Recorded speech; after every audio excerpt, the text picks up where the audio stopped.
حامل القرآن.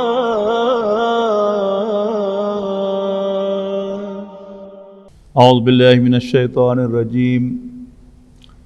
بسم اللہ الرحمن الرحیم. الہکم الہ واحد فالذین لا یؤمنون بالآخرة قلوبهم منکرة وهم مستکبرون. الہکم الہ واحد، تمہارا معبود، تمہاری عبادت کے لائق صرف ایک معبود ہے، ایک الہ ہے. فالذین لا یؤمنون بالآخرۃ،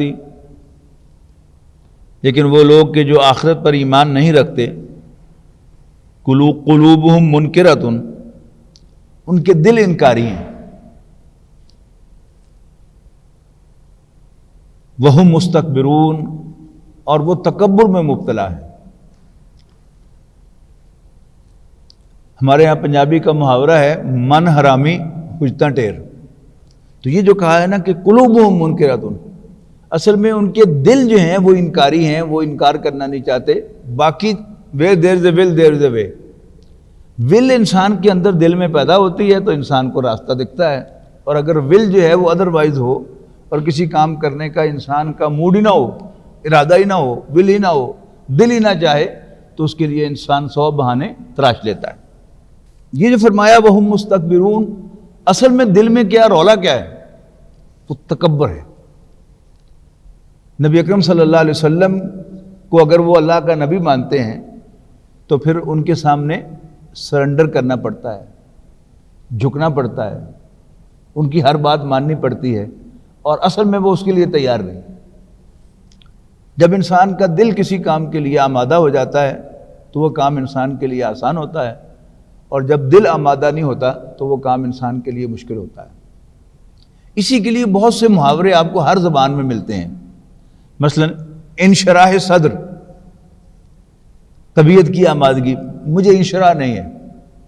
شرح کہتے ہیں کھولنے کو، انشراح کھل جانا. تو کہیں قرآن مجید میں کہا ہے کہ اللہ تعالیٰ جس پر مہربانی کرنا چاہتا ہے یشرح صدرہ للاسلام، تو اللہ تعالیٰ اس کے سینے کو اسلام کے لیے کھول دیتا ہے. یعنی سینہ اصل میں کیا ہے؟ یہ سانس کی جگہ ہے، اس میں پھیپھڑے ہیں، اور اگر سانس انسان کو کمفرٹیبلی آ رہا ہے تو اس کا مطلب ہے کہ سینے میں بڑی سپیس ہے، کھلا سینہ ہے. اور اگر انسان کا دم گھٹ رہا ہے تو اس کا مطلب کیا ہے؟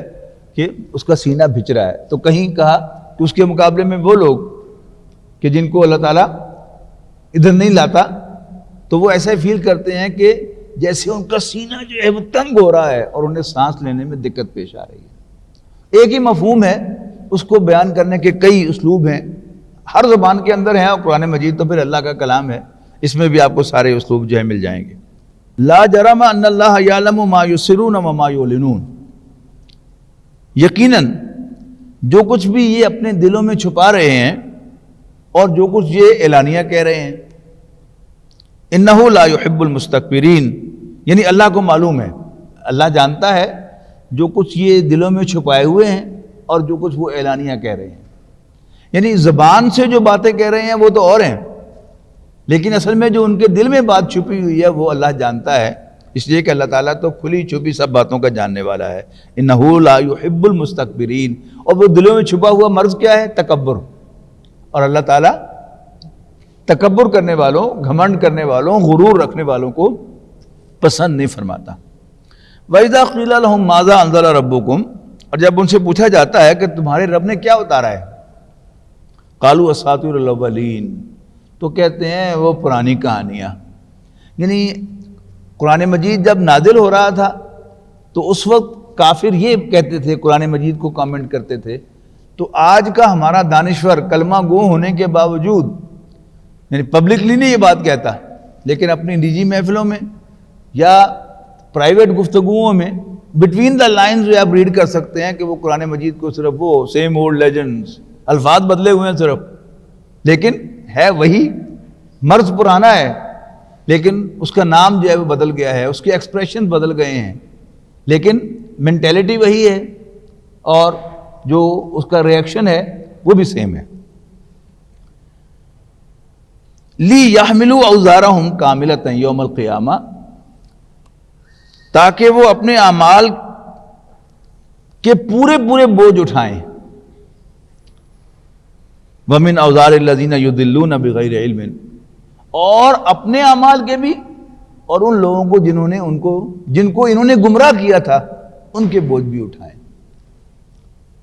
اب دانشور انٹلیکچوئلز، یہ باتیں بنانے والے، خواہ وہ ٹی وی پر بیٹھ کے بنا رہے ہوں، ریڈیو پر بنا رہے ہوں، اخبارات کے کالمز کے اندر وہ یہ ساری گندگیاں جو ہیں وہ ڈال رہے ہوں، یا کسی مذاکرے میں بیٹھے ہوں، تو جتنے لوگوں کو بھی وہ گمراہ کر رہے ہیں ان سب کا گناہ بھی انہی کے سر پہ جا رہا ہے، اور ان کو اپنے گناہوں کے بوجھ بھی قیامت کے دن اٹھانے ہوں گے سب کے سب، اور ان لوگوں کے بوجھ بھی جن کو وہ گمراہ کرتے ہیں.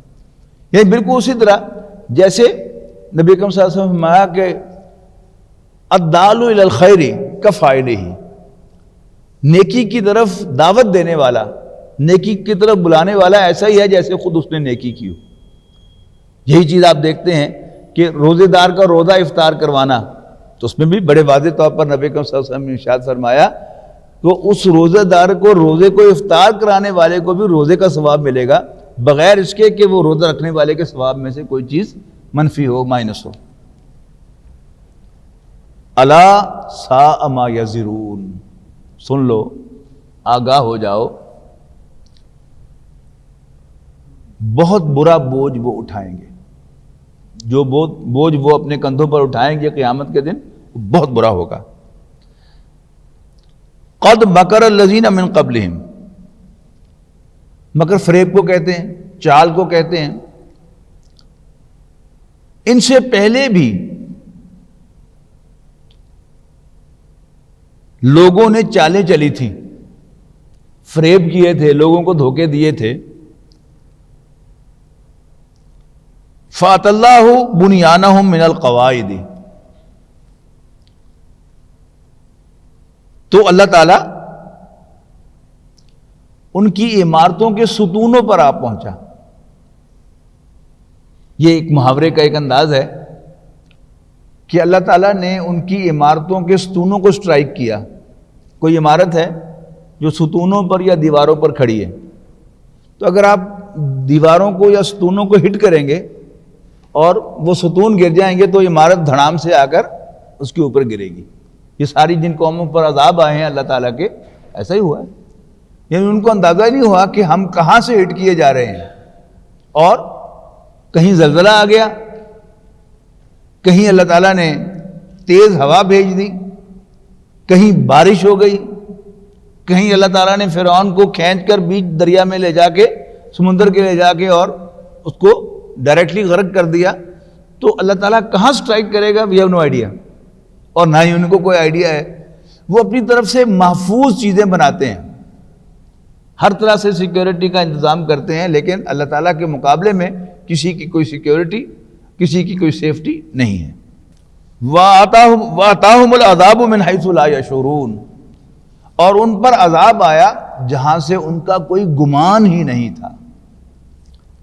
یہ یشعرون جو ہے، یہ شعور اسی لفظ سے بنا ہے، شین عین را کا مادہ. شعر بھی اسی سے بنا ہے، شاعر بھی اسی سے بنا ہے.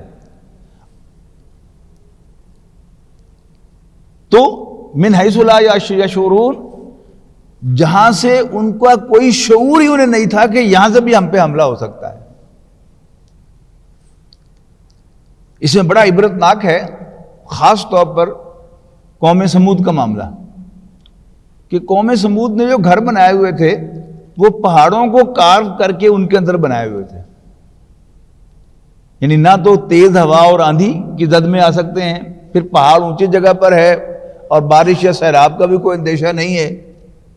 لیکن زلزلہ آیا اور ایک دھماکہ ہوا اور سب کے سب جو ہے اپنے گھروں کے اندر اوندے پڑے ہوئے رہ گئے اور ان کا نام و نشان مٹ گیا. ثم یوم القیامت یخزیہم، یعنی دنیا کے عذاب کے بعد ان کا چھٹکارا نہیں ہوگا. ثم یوم القیامت یخزیہم، پھر قیامت کے دن اللہ تعالیٰ ان کو مزید ذلیل کرے گا. وَيَقُولُ أَيْنَ شُرَكَائِيَ الَّذِينَ كُنْتُمْ تُشَاقُّونَ فِيهِمْ، اور پوچھا جائے گا ان سے، اللہ تعالیٰ پوچھے گا کہ کہاں ہیں میرے وہ شریک جن کے بارے میں تم بہت جھگڑا کرتے تھے کہ وہ چھڑا لیں گے اور ایسا کر لیں گے اور ویسا کر لیں گے، کہاں ہیں؟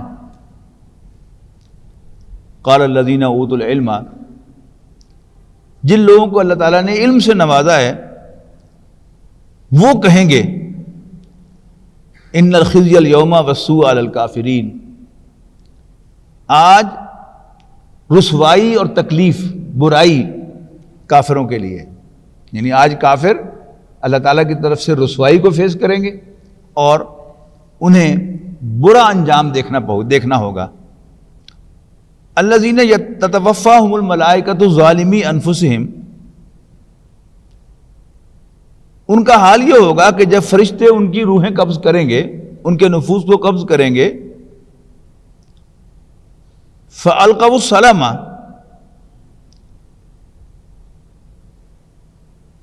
تو وہ کہیں گے، تو وہ فوراً ہتھیار ڈال دیں گے۔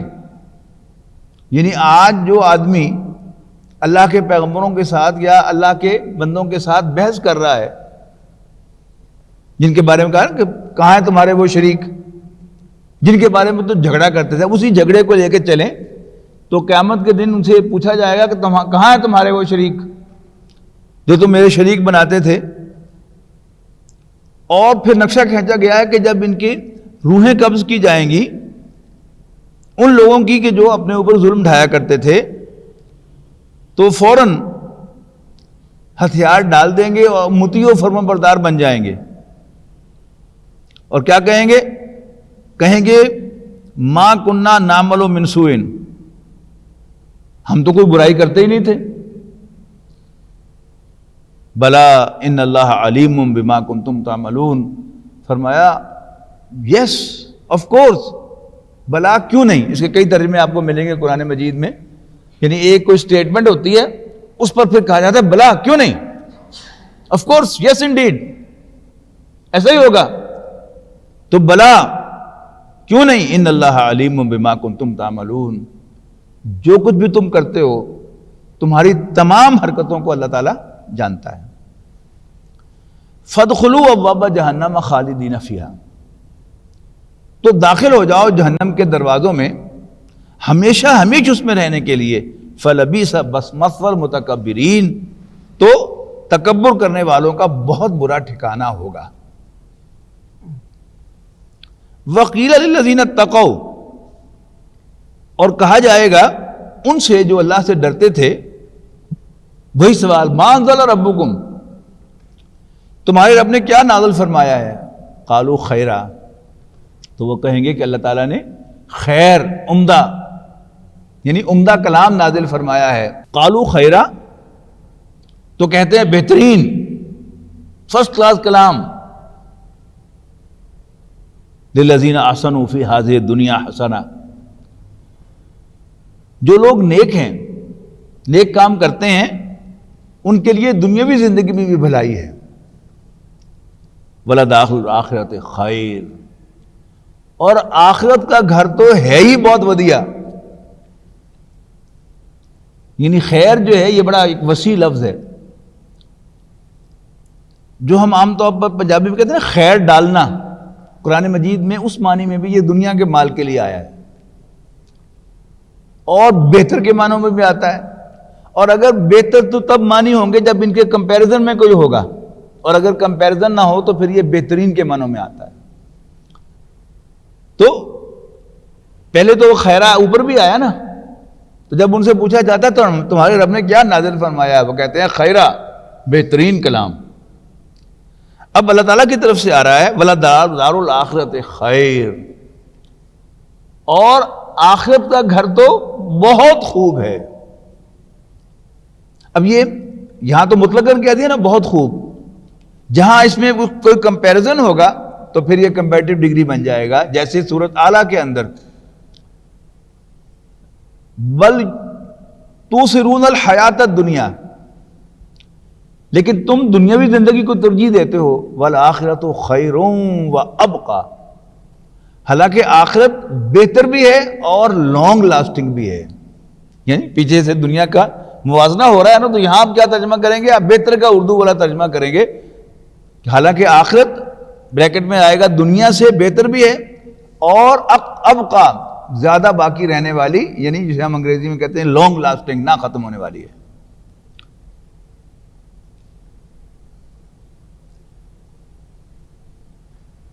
وَلَنِعْمَ دَارُ الْمُتَّقِينَ، اور اللہ سے ڈرنے والوں کا بہت عمدہ، بہت خوب گھر ہوگا۔ کون سا گھر ہوگا؟ جنات عدن یدخلونہا، ہمیشہ ہمیش کے باغات، بہشت جاودانی جن میں وہ داخل ہوں گے، تجری من تحت الانہار، ان کے نیچے نہریں بہتی ہوں گی، لہم فیہا ما یشاؤون، ان باغات میں، ان جنتوں میں وہ سب کچھ ہوگا جس کو ان کے جی چاہیں گے۔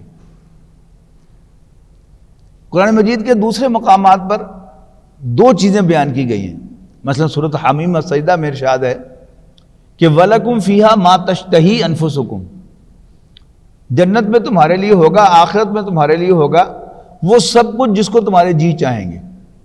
یعنی انسان کی جو خواہشات ہیں، جو پرسوٹس ہیں، جو اس کی لذتیں ہیں، اللہ تعالیٰ کو معلوم ہے، اسی نے تو بنائی ہیں، وہ تو آلریڈی موجود ہوں گی، لیکن ان سے بیونڈ، ان سے اوپر کوئی صاحب ایمان، کوئی جنتی مزید کچھ مانگے گا تو وہ بھی حاضر کر دیا جائے گا۔ جیسے آپ کا ملز کا گیسٹ ہاؤس ہے تو اس میں جو نارمل ضرورت کی چیزیں ہیں کسی مہمان کی، تو ہمیشہ موجود ہوتی ہیں، لیکن کوئی گیسٹ کوئی خاص چیز مانگ لے تو اس کا بھی انتظام جو ہے وہ ملز انتظامیہ کرتی ہے کہ جی گیسٹ جو ہے اس کو پورا پروٹوکول ملے۔ تو یہاں پر اس ایک کا ذکر ہے، لیکن دوسرے مقامات پر تداون کا ذکر بھی ہے کہ جو کچھ تم مانگو گے وہ بھی حاضر کر دیا جائے گا۔ تو لہم فیہا ما یشاؤون، ان کے لیے ان باغات میں ہوگا وہ سب کچھ جو وہ چاہیں گے۔ کذالک یجزی اللہ المتقین، یوں اللہ تعالیٰ متقیوں کو، اللہ سے ڈرنے والوں کو ریوارڈ دے گا، جزا دے گا، بدلہ دے گا، کمپنسیٹ کرے گا۔ الذین تتوفاہم الملائکۃ، یعنی یہ وہ لوگ ہیں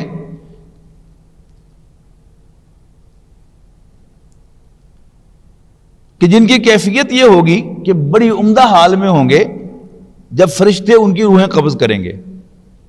یقولون سلام علیکم، تو وہ کہیں گے کہ تم پر سلامتی ہو،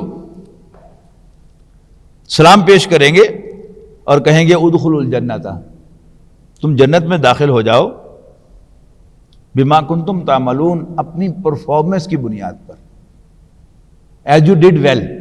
اچھا، یہ دونوں چیزیں قرآن مجید میں ساتھ ساتھ چلتی ہیں۔ یہ بھی کہتا ہے قرآن مجید کہ جنت اور مغفرت اللہ تعالیٰ کا انعام ہوگا، اور یہ بھی کہتا ہے کہ یہ ان کی پرفارمنس کی بنیاد پر ہوگی۔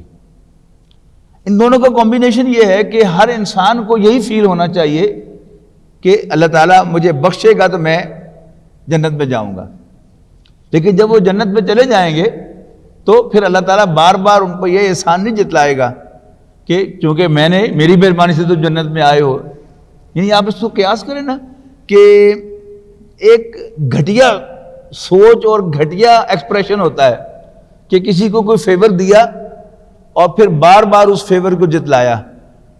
قرآن مجید میں یہ چیز آپ کو بڑی عمدہ ملے گی کہ جب جنت میں داخل ہو جائیں گے، حالانکہ داخل ہوں گے سب اللہ تعالیٰ کی مہربانی سے، اس لیے کہ وہ پنجابی میں کہتے ہیں نا حساب ہوتا ہے، تو جب حساب ہوگا تو پھر پورا پورا ہوگا، اور حساب میں کوئی پاس نہیں ہو سکتا دونوں اینگل سے۔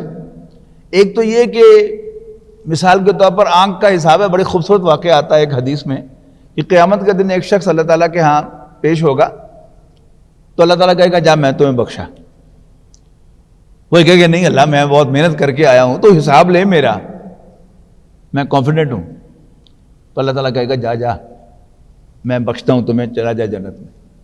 وہ بار بار اصرار کرے گا کہ نہیں حساب لے میرا، تو اللہ تعالیٰ فرشتوں سے کہے گا کہ جی چلو ٹھیک ہے کرو حساب شروع، سب سے پہلے آنکھ کا حساب، اور وہیں پر وہ ٹھس ہو جائے گا۔ اب آنکھ کا حساب بھی دو اینگل سے دیکھیے، ایک تو کوئی مرد جو ہے وہ آنکھ کے حساب سے پاس نہیں ہو سکتا، اور دوسرا نعمت اللہ تعالیٰ کی، آنکھ تو بڑی دور کی بات ہے، ہم ایک ناخن کا حساب نہیں دے سکتے، اتنی بڑی یہ نعمت ہے، ایک بال کا حساب نہیں دے سکتے، یہ کتنی بڑی نعمت ہے، آنسو ان کا حساب نہیں دے سکتے، یہ کتنی بڑی نعمت ہے۔ کبھی آپ کو کوئی آدمی ملا ہو کہ جس کے آنسو خشک ہو، اس کو آنسو نہ آتے، علاج کرواتا پھرتا ہے، ہر وقت ڈراپ ڈالتا پھر رہا ہے، ہمیں اللہ تعالیٰ نے آنسو مفت میں دیے ہیں، منہ کو تر رکھنے کے لیے تھوک مفت میں دی ہے، ناک کو سیراب کرنے کے لیے نیزل سیکریشن جو ہے وہ آ رہی ہے اور خود بخود وہ گلے کے اندر جا رہی ہے، زیادہ ہو جائے تو پھر ہمیں ناک صاف کرنا پڑتی ہے۔ ہر چیز اللہ تعالیٰ نے ہے وہ دی ہے، تو ہم چھوٹی سے چھوٹی نعمت کا بھی حساب نہیں دے سکتے، تو آنکھ تو بہت بڑی نعمت ہے۔ تو اللہ تعالیٰ کہے گا میں تو پہلے کہا تھا میں تمہیں معاف کرتا ہوں، جا جنت میں جا۔ اب جب جنت میں چلا جائے گا کوئی تو پھر اللہ تعالیٰ جو ہے اس کو بار بار یہ نہیں جتلائے گا کہ تم میری مہربانی سے، تم میرے فیور سے، میری رعایت سے تم جنت میں آئے گو، پھر یہی کہا جائے گا کہ یہ سب تمہارے کیے کا بدلہ ہے، ایز یو پرفارم ویل، لہذا تمہیں یہ جنت ملی ہے۔ بڑے خوبصورت الفاظ ہیں، کذالک یجزی اللہ المتقین، یوں اللہ تعالیٰ متقیوں کو ریوارڈ دے گا، ریکمپنسیٹ کرے گا، الذین تتوفاہم الملائکۃ طیبین یقولون سلام علیکم، وہ لوگ کہ جن کو جب فرشتے روح قبض کریں گے تو ان کو سلام پیش کریں گے اور کہیں گے ادخلوا الجنۃ، داخل ہو جاؤ جنت میں، بما کنتم تعملون، اپنی پرفارمنس کی وجہ سے۔ هل ينظرون الا ان تاتيهم الملائکۃ، اچھا اب وہ میں نے پچھلے دفعہ آپ کو بیک گراؤنڈ بتائی تھی نا کہ یہ جو صورتوں کا سلسلہ ہے، سورۃ انعام، سورۃ اعراف اور پھر سورہ یونس سے شروع ہو کے سورۃ مومنون تک، یہ نبی اکرم صلی اللہ علیہ وسلم کے مکہ مکرمہ میں اسٹے کے آخری 4-5 سال میں نازل ہوئی ہیں، اور روز جو ہے وہ جو ہے نا کم تپ رہا، قریش اور نبی اکرم صلی اللہ علیہ وسلم کے درمیان جو کنفرنٹیشن ہے دن بدن اس میں اضافہ ہو رہا ہے۔ اچھا اب اس وقت میں اب یہ آیات اگر آپ اس کو ذہن میں رکھنے پڑیں گے تو پھر یہ بڑی صاف ہیں آیات، هل ينظرون، کیا یہ منتظر ہیں، کس چیز کے منتظر ہیں، ان تاتیہم الملائکۃ، کہ ان کے پاس فرشتے آئیں۔ اچھا یہ فرشتے کیا تھے؟ ایک تو ان جنرل آپ کہیں گے کہ یہ کس چیز کا انتظار کر رہے ہیں، ان پر عذاب آئے، دوسرا یہ ذہن میں رکھیے کہ اگر وہ تقاضا کرتے تھے، تم کلیم کرتے ہو کہ تمہارے پاس فرشتہ آتا، ہم نے تو کبھی دیکھا نہیں، ہمیں دکھانا کبھی فرشتہ، اس کے جواب میں بھی قرآن مجید ہمیشہ کہتا ہے کہ فرشتے نہ منگو، فرشتے آ گئے تو پچھتاؤ گے، یہ وہ اصل سٹائل ہے کہ کس چیز کے منتظر ہیں، هل ينظرون الا تاتيهم الملائکۃ، کہ ان کے پاس فرشتے آئیں، او یاتی امر ربک، یا ان کے رب کا حکم آئے، دونوں کا مطلب کیا ہے، عذاب، یعنی ان کا تقاضا ہے کہ فرشتے آئیں، دوسرے مقامات پر ہے کہ یہ تقاضا نہ کیا کہ فرشتے تو پھر کام چکانے کے لیے آتے ہیں، اور یہاں ڈائریکٹلی وہ کہہ دیا کہ کس چیز کے منتظر ہیں، فرشتوں کے آنے کے، یہاں بھی فرشتوں سے آنے سے مراد کیا ہے، عذاب، او یاتی امر ربک، یا ڈائریکٹلی اللہ تعالیٰ کا حکم آ جائے عذاب کا، کذالک فعل الذین من قبلہم، ان سے پہلوں نے بھی یہی غلطی کی تھی، یعنی ہر پیغمبر سے یہی کہا جاتا رہا، لہذا آپ لاتے کیوں نہیں، کل کیوں، آج کیوں نہیں، دھمکیاں ہی دیتے رہتے ہو، بڑی سن لیاں دھمکیاں تیریاں، کوئی نہیں عذاب سے آنا لے آ پھر۔ اب یہ وہ سٹائل ہے کہ کذالک فعل الذین من قبلہم، ان سے پہلوں نے بھی یہی کیا تھا، وما ظلمہم اللہ، ان پر اللہ نے کوئی زیادتی نہیں کی، ولیکن کانوا انفسہم یظلمون، بلکہ انہوں نے خود اپنے اوپر ظلم ڈھایا تھا۔ فاصابہم سیئات ما عملوا، تو ان کے برے اعمال کے بدلے میں ان پر آ گیا عذاب، وحاق بہم ما کانوا بہ یستہزئون، اور وہ چیز جس کا وہ مذاق اڑایا کرتے تھے اس نے آ کر ان کو گھیر لیا۔ جب عذاب میں گر جاتا ہے انسان تو پھر نکلنے کا راستہ نہیں ملتا، تو جب تک عذاب آیا نہیں تو امکان ہے نا ہر شخص کے لیے کہ وہ توبہ کرے اور اس میں سے نکل آئے. لیکن جب عذاب آ جاتا ہے تو پھر وہ انسانوں کو گھیر لیتا ہے, پھر کسی کو نکلنے کی کوئی گنجائش نہیں ملتی. وقال الذین اشرکوا, اور مشرک کہتے ہیں لو شاء اللہ ما عبدنا من دونہ من شیء, اگر اللہ چاہتا تو ہم اللہ کے سوا کسی کی بھی عبادت نہ کرتے. اب یہ کیا ہے, یعنی جہاں سے بات شروع ہوئی تھی کہ ان کے دل جو ہیں وہ تکبر میں مبتلا ہیں, من حرامی ہے, اب یہ مختلف حجتیں اس کے لیے تلاش کرتے ہیں. اب ایک اس میں حجت کیا ہے کہ جب اللہ کے پیغمبر دعوت دے رہے ہیں تو بیچ میں تقدیر کا مسئلہ لے کے آتے ہیں. ہمارا ایمان کیا ہے کہ ہر چیز کا خالق بھی اللہ ہے اور تمام اعمال کا بھی خالق حقیقی اللہ ہے. اللہ تعالیٰ الاؤ کرتا ہے تو ہم کوئی اچھا یا برا عمل کرتے ہیں اللہ تعالیٰ کے پرمیشن سے, اور ہمارے اچھے عمل پر بھی اللہ تعالیٰ کا اختیار ہے, کنٹرول ہے, اور ہمارے برے عمل پر بھی اللہ تعالیٰ کا کنٹرول ہے. جب چاہے اللہ تعالیٰ ہمارا ہاتھ روک سکتا ہے کہ ہم وہ برا کام نہ کریں, اور اللہ تعالیٰ کی توفیق نہ ہو تو ہم کو اچھا کام بھی نہیں کر سکتے. تو یہ ہمارا بنیادی ایمان ہے. لیکن اگر کوئی اس پر بحث کرنا شروع کر دے کہ جی آپ کہتے ہیں کہ اللہ تعالیٰ جو ہے وہ ہر چیز کا مالک ہے, اس کو ہر چیز پر کنٹرول ہے, تو پھر اگر میں برے کام کر رہا ہوں تو اللہ چاہ رہا ہے نا برے کام میں کر رہا ہوں تو ٹھیک ہے اس لیے کر رہا ہوں. اب اس کا جواب دیا جا رہا ہے وقال الذین اشرکوا, اور مشرک کہتے ہیں لو شاء اللہ ما عبدنا من دونہ من شیء, اگر اللہ چاہتا تو ہم اس کے سوا کسی اور کی عبادت نہ کرتے. نحن ولا آباؤنا, نہ ہم کرتے نہ ہمارے آباء و اجداد ہمارے بڑے باپ دادا کرتے. ولا حرمنا من دونہ من شیء, اور اللہ تعالیٰ کی حرام کردہ چیزوں کے علاوہ ہم کسی اور چیز کو حرام بھی نہ کرتے. کذالک فعل الذین من قبلہم, ایسا ہی ان سے پہلوں نے کیا تھا. اب یہ ساری جو گفتگو ہے نا, آپ اس کو دیکھیں کہ نبی اکرم صلی اللہ علیہ وسلم پر جب قرآن مجید نازل ہو رہا تھا تو قریش یہ باتیں کر رہے تھے تو ان سے کہا جا رہا تھا کہ پہلوں نے بھی یہی کیا تھا. تو آج ہم میں سے کوئی ذہین آدمی ہوتا ہے نا, بڑا دانشور اپنے آپ کو سمجھتا ہے, وہ اپنی طرف سے وہ ایسا کوئی نقطہ لے کے آئے گا, ایسا کوئی اعتراض لے کے آئے گا, اور اپنی طرف سے یہ ایزیوم کر رہا ہوگا کہ میں کو بالکل ہی نئی بات جو ہے وہ لے آیا ہوں.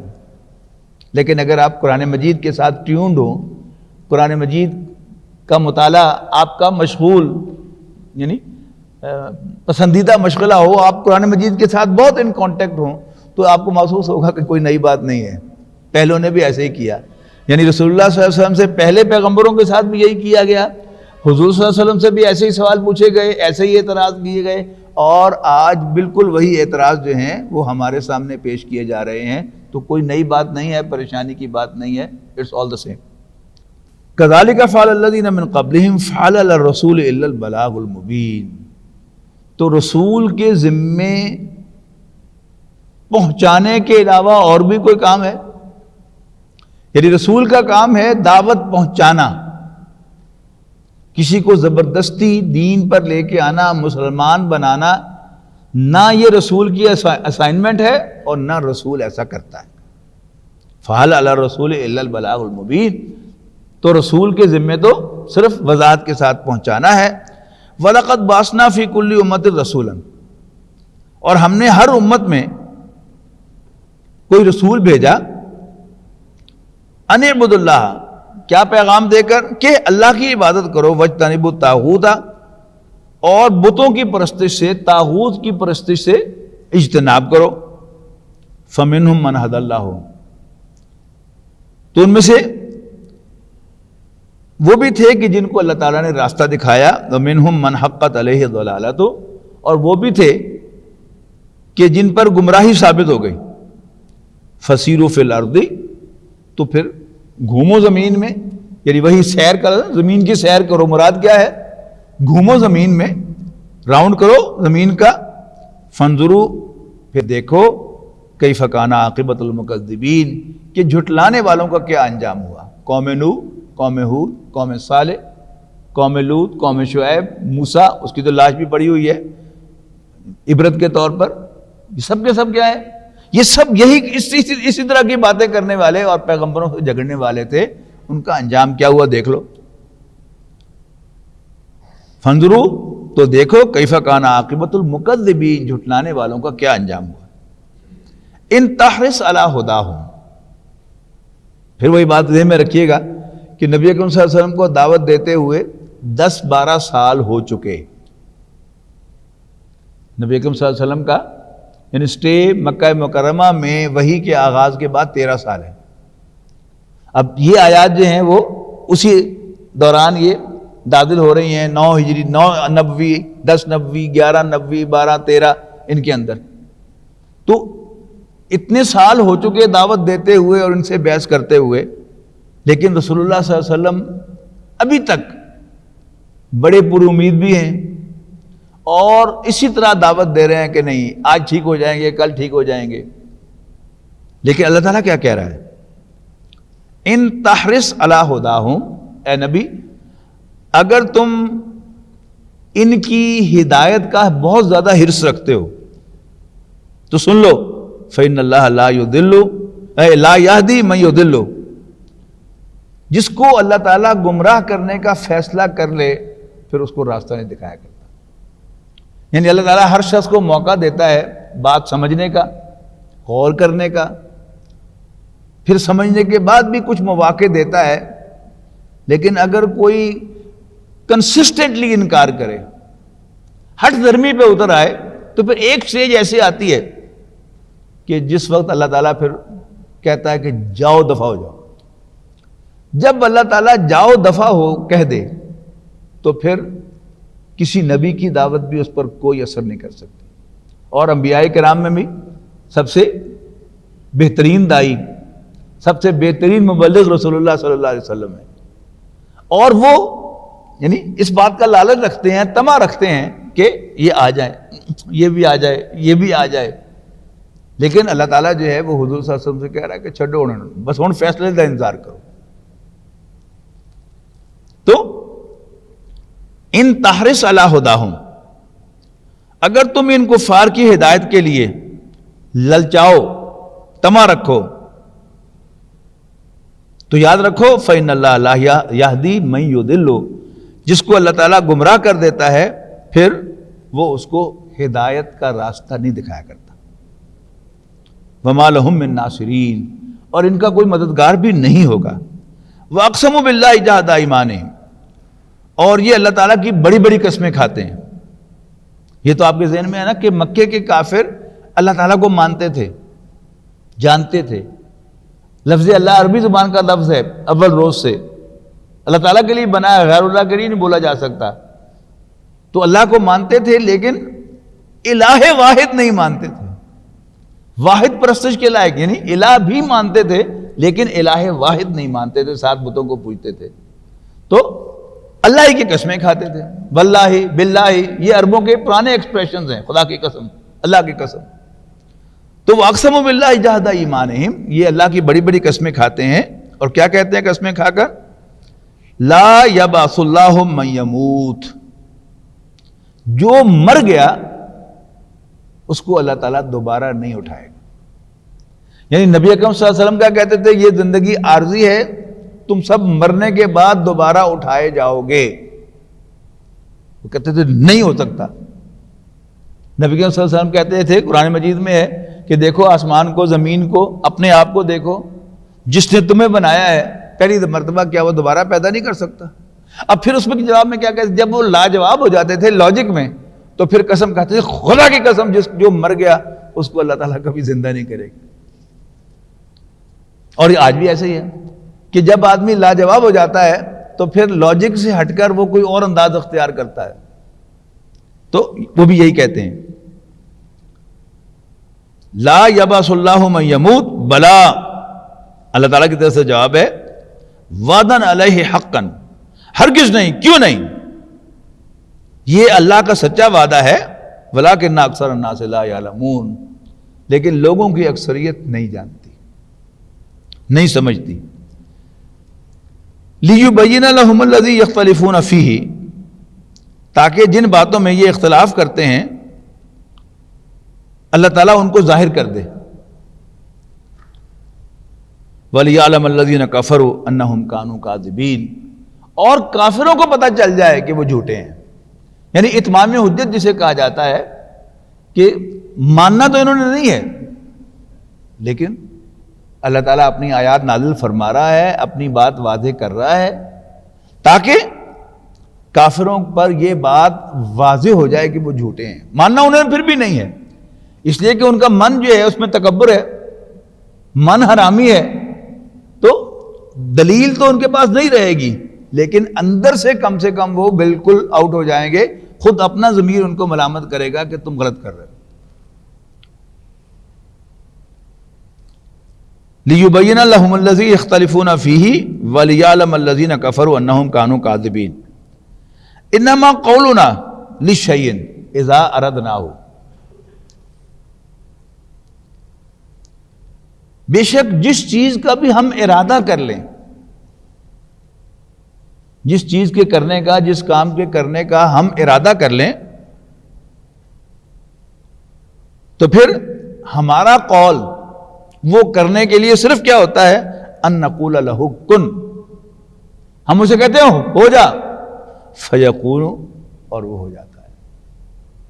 یہ کن فیکون، یہ جو عام اردو میں بھی ہم استعمال کرتے ہیں اللہ تعالیٰ کے لیے، کہ اللہ تعالیٰ کہتا ہے ہو جا، وہ ہو جاتا ہے. علامہ اقبال نے بھی کہا نا کہ یہ کائنات ابھی ناتمام ہے شاید، کہ آ رہی ہے دمادم صدائے کن فیکون. تو اللہ تعالیٰ کے لیے تو کوئی مشکل نہیں ہے مردوں کو زندہ کرنا، اس لیے کہ جب وہ کسی بھی کام کا ارادہ کر لے تو کہتا ہے ہو جا، اور وہ ہو جاتا ہے.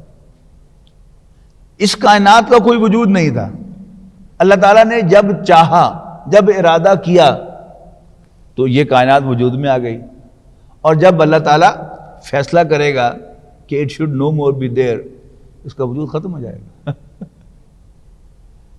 وہ فزکس کی کتاب میں لکھا ہوا رہ جائے گا، میٹر کے neither be created nor be destroyed, لیکن جب اللہ تعالیٰ کا فیصلہ آ جائے گا، اللہ تعالیٰ کا حکم آ جائے گا، تو اس کائنات کا وجود ہی ختم ہو جائے گا. اللہ تعالیٰ کا حکم آ جائے گا کہ اتنے منٹ پر، اتنے سیکنڈ پر میری موت ہے، تو اس سے فریکشن آف اے سیکنڈ بھی آگے پیچھے نہیں ہو سکتا. اور جب اللہ تعالیٰ کا فیصلہ ہوگا کہ میں دوبارہ زندہ ہو جاؤں، تو پھر اس میں بھی کوئی دیر نہیں لگی، اس لیے کہ اللہ تعالیٰ کی شان ہی یہ ہے کہ جب وہ کسی کام کا اذا اردنا ہو، انما قولنا لشیء، کسی بھی چیز کے لیے ہمارا کہنا اذا اردنا ہو، جب اس کا ارادہ کریں، کیا ہوتا ہے؟ ان نقول لہ کن فیکون، تم اس کو کہتے ہیں ہو جا، فیکون، اور وہ ہو جاتی ہے. بارک اللہ لی ولکم فی القرآن العظیم ونفعنی وإیاکم بالآیات والذکر الحکیم.